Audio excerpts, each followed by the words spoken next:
Então, pessoal, obrigada, viu? Primeiro dizer que é um prazer estar aqui. Eu vou dizer bem rapidinho, porque eu sei que tenho tempo, então. Mas faz um tempo já que as pessoas que estão aqui na mesa, né, que finalmente nós conseguimos nos encontrar, mas faz um tempo já que esse projeto de construção de um seminário sobre economia digital vem sendo idealizado, né? Matheus trabalhou bastante para essa construção. Né? Canoas também. Bom, a nós do Jazz, né? Eu sou coordenadora de pós-graduação na Escola Jazz de Ciências do Trabalho, mas trabalhei na área sindical, né? Enfim, o Jazz é essa grande instituição dos trabalhadores que constrói pesquisas pensando a disputa distributiva, né, entre empregados e empregadores no Brasil.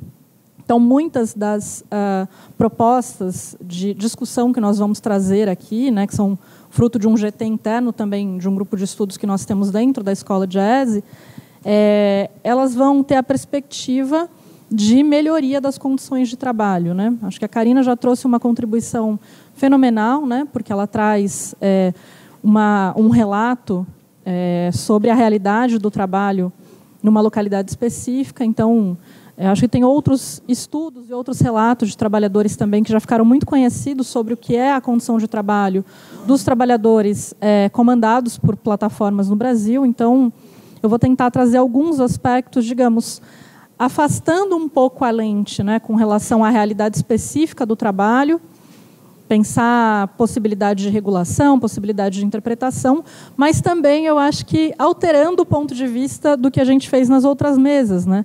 Vocês estavam olhando muito a centralidade da acumulação capitalista baseada nos dados, da transformação industrial baseada nos dados. E eu vou olhar um pouco de baixo, vamos olhar a realidade do trabalho e mostrar como é que essas transformações chegam no mercado de trabalho, especificamente no mercado de trabalho brasileiro. Tá? Então, é um pouco essa a proposta. Então, é óbvio que o diagnóstico feito aqui de que os dados... Algo com o microfone? Desculpe. De que os dados... Bom, deixa eu marcar também. Você vai me mostrando o tempo, Matheus, para eu não... Tá. De que os dados, a construção desse capitalismo que já não prescinde de dados e tem nos dados o seu insumo fundamental da acumulação, né, é óbvio que esse diagnóstico, para nós, ele é fundamental e nós temos muito acordo com ele. Né? Agora, é importante a gente notar, e o Jazz tem essa tradição, que quando nós olhamos a transformação efetiva, pelo menos hoje, né, não sei como será no futuro, do mercado de trabalho e da realidade dos trabalhadores, os impactos ainda são baixos. Tá? Se nós formos olhar as pontas efetivamente plataformizadas, o IBGE fez uma pesquisa lindíssima, há outras pesquisas, né, do professor Marcelo Manzano, que saiu num livro da UFPR, da professora Lúcia Garcia, que é do Jazz, numa dissertação de mestrado defendida na Universidade Federal do Rio Grande do Sul, que já apontavam uma tentativa de mensuração e chegavam ao número de 1 milhão e 200 mil trabalhadores com um trabalho diretamente comandado por plataformas, que, felizmente, o IBGE, na sua pesquisa publicada no final de 2023, veio a confirmar. Inclusive, considerando agora dimensões nacionais, o IBGE conseguiu demonstrar e confirmar o que as pesquisas empíricas locais já demonstravam. Más condições de trabalho, uma tendência à piora na condição de formalização, uma tendência à flexibilidade muito nociva aos trabalhadores com relação à remuneração. Então, esse diagnóstico está feito. Se vocês quiserem procurar essas pesquisas, eu recomendo fortemente. Elas são um instrumento de luta, né, e um instrumento de construção de políticas de resistência para nós. Por que eu acho importante a gente partir do concreto? Nós temos um mercado de trabalho, uma força de trabalho, de cerca de 109 milhões de pessoas. O trabalho efetivamente plataformizado ocupa 1,5 milhões, segundo o IBGE. Veja que o impacto que vai se verificar em cada país vai depender de condicionantes históricos, estruturais e tecnológicas em cada país.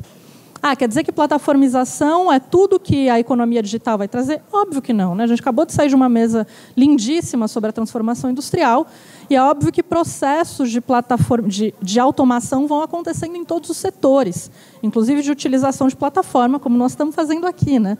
O processo de plataformização ele é muito mais amplo. Nós estamos falando do trabalho comandado por plataformas estrito sensu, aquele posto de trabalho que é efetivamente definido por essa forma nova, né, de construção de relações de contrato, né, de contratação efetiva, no meu modo de ver. Por que é importante fazer essa nota? Porque pensar o trabalho nos dá uma perspectiva um pouquinho mais aberta e um pouquinho, talvez, mais otimista com relação ao que nós podemos fazer. As tecnologias têm um potencial altamente destrutivo, e a gente estava, na mesa anterior, falando da inteligência artificial. Eu, assim como você, Graciela, tenho uma tendência a desesperar, né, vendo essas transformações. Eu acho que todos nós e todas nós, né, que temos uma preocupação com o futuro da civilização, né, com a nossa caminhada civilizatória, efetivamente. Mas a entrada nos mercados, especificamente no setor de serviços, que é o nosso grande empregador, 67,8% dos ocupados no Brasil estão no setor de serviços. Ela tem outros determinantes que não só a tecnologia. Tá? Uma parte do nosso setor de serviços ela está vinculada a atividades que não têm muito a ver com essa mudança tecnológica no núcleo capitalista. Ela está parte disso e sempre esteve. A gente passou por um processo de industrialização tardia que nunca incorporou a maior parte da população, a maior parte da classe trabalhadora. A gente sempre teve um mercado que ele é dual. Não é que ele não se comunique, né? Há uma discussão aí sobre a funcionalidade desse setor arcaico, mas ele existe. Então, em primeiro lugar, existe um grande setor de serviços que demanda organização no Brasil. E isso independe da mudança tecnológica. Isso é antes de inteligência artificial. Está posto para nós formas de captar pessoas que estão fragmentadas trabalhando nos serviços e que demandam organização. São os mais explorados. Não sei se explorados seria a palavra certa, mas são os que têm piores condições de vida no Brasil. Primeiro ponto.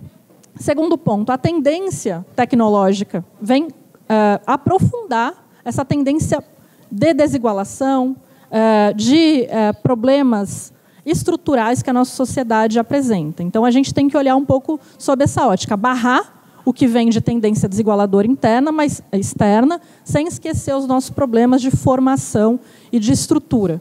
A gente deveria procurar, no setor de serviços, pensar uma estratégia de organização, lembrando que esse setor é mais flexível, é mais desigual, tem pontas dinâmicas, mas pontas muito precárias, e que isso está posto para nós como uma reflexão necessária sobre como organizar um setor que não está na mesma planta, que não junta, como é o setor industrial, 6 mil, 10 mil trabalhadores num local, que está esparso do ponto de vista espacial, que tem uma certa flexibilidade de jornada e que tem uma forma de geração do valor propriamente muito distinto.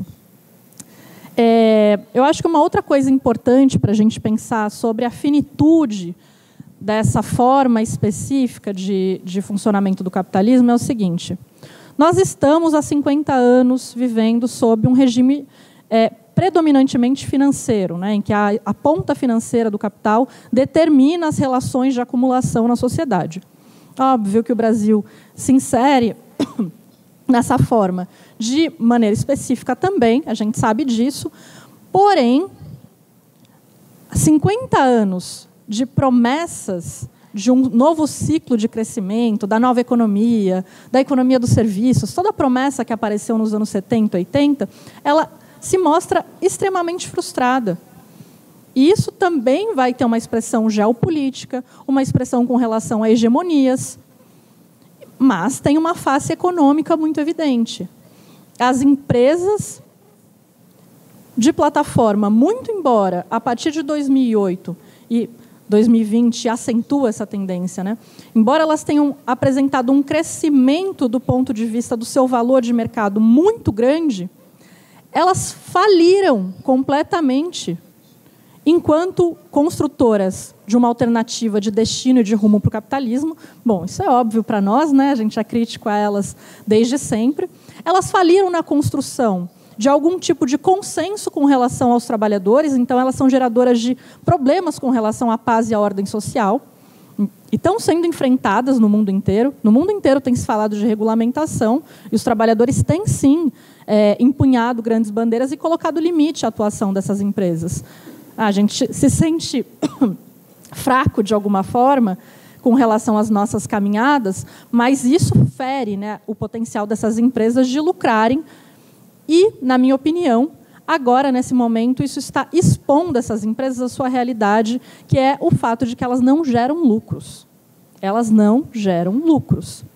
Nós estamos numa economia que se vende como portadora de futuro, porém que não é capaz de produzir sequer riqueza. O PIB per capita dos anos de 2010 a 2020 cresce 1,3% mundialmente, né, valores muito mais baixos do que os observados nos anos 60, que estava em quase 4%, né, o crescimento do PIB per capita, com a população aumentando rapidamente. E a gente sabe que, se tirar a China dessa conta, né, a situação é bem pior. Se vocês forem olhar os dados em bolsa, não vou também detalhar muito, mas depois eu posso passar isso para vocês. As empresas que abrem capital em bolsa e que têm essa promessa, não, nós somos muito tecnológicas, vamos transformar todo o mercado, elas são inviáveis. A maior parte dos IPOs feitos em 2023 são de empresas que têm prejuízo. E o que está acontecendo? Essas empresas prometem futuro, elas fazem uma promessa altista para o mercado. Elas dizem, olha, a gente investe muito, a gente vai mudar todo o mercado, vai produzir muito lucro. Só que a verdade é que elas têm essa forma de comportamento, não porque elas efetivamente ganham com a operação da Uber na construção aqui da atividade de venda, né, de corridas, desse serviço específico. Ganham também, óbvio, né? Com o nível de exploração do trabalho que existe, é óbvio que elas ganham. Mas porque o grosso da sua riqueza é atraído por capitais privados, capitais no sistema financeiro, que aportam vultuosos recursos nessas empresas, apostando que elas vão dar lucro futuramente. O que acontece com essas empresas quando elas abrem capital? Elas têm que prestar contas, elas têm que colocar o relatóriozinho público ali do que elas tiveram de lucro efetivamente. A Amazon demorou 23 trimestres para ter lucro. E a Amazon é uma pioneira, tá? Começou a abrir os seus balanços em 97, 98, mais ou menos. A Uber, esse ano, teve um trimestre que demonstrou um pequeno lucro, ainda assim muito pequeno, mas foi o primeiro. Tá? Até agora eram só prejuízos. A iFood, não sei se vocês acompanham aqui, a pessoa que assumiu a diretoria da iFood deve estar assim, desesperada. Por que eu acho importante destacar? Não é que seja fácil construir resistência nesse cenário, não se trata disso. Mas não está fácil para o outro lado também. O outro lado não tem projeto de futuro, pelo contrário, também está num modelo específico de funcionamento da economia mundial que se esgota.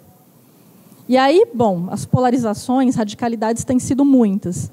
Isso nos gera problemas novos, né? Fortalecimento de ultradireita, desregulamentação de mercado de trabalho, uma série de reformas liberalizantes, mas também nos abre possibilidades, desde que a gente tenha compreensão criativa, né? Que a gente olhe para a realidade com os olhos abertos e consiga enxergar o que está acontecendo, também nos abre possibilidades de organização que são novas. O capitalismo também passa por um processo de crise, pelo que a gente chama de tensões polanianas, algo muito parecido com o que acontecia ali no finalzinho do século XIX, fruto, né, de uma era de liberalismo exacerbado também, que foi constituindo ao longo do século XX, sobretudo após duas guerras que, bom, demonstraram a capacidade destrutiva da humanidade, mas que deram uma lição de que as instituições têm a possibilidade de regular mercados e de que, quando a economia é atravessada pela política e pelas instituições, nós conseguimos avançar na marcha civilizatória. E nós, no século XXI, não deveríamos esquecer dessa lição. Eu acho que é um pouco essa a orientação que nós temos que ter quando a gente for procurar a construção de regulamentações via mercado, de regulamentações via negociações coletivas, que o nosso problema central é ainda a crença naquele credo liberal antigo de que o mercado se autorregula, a crença na onipotência do capital, como se ele não pudesse ser derrotado ou mesmo refreado, porque a gente pode, eu acho que eles estão numa situação de contradição profunda, e, sobretudo, né, que isso vai ser feito pela marcha de resistência viva que está ocorrendo. Né? As pessoas têm tomado consciência da impossibilidade de essas plataformas agirem de forma livre e da necessidade de reinternalizar poderes e espaços de decisão. Então, finalizo com isso, depois vou falar de uma experiência aqui no Brasil que a gente fala pouco sobre publicização, ou pelo menos controle público de banco de dados, que acho que pode dar para a gente alguns caminhos. Mas era isso, e obrigada, Matheus, não passei do tempo.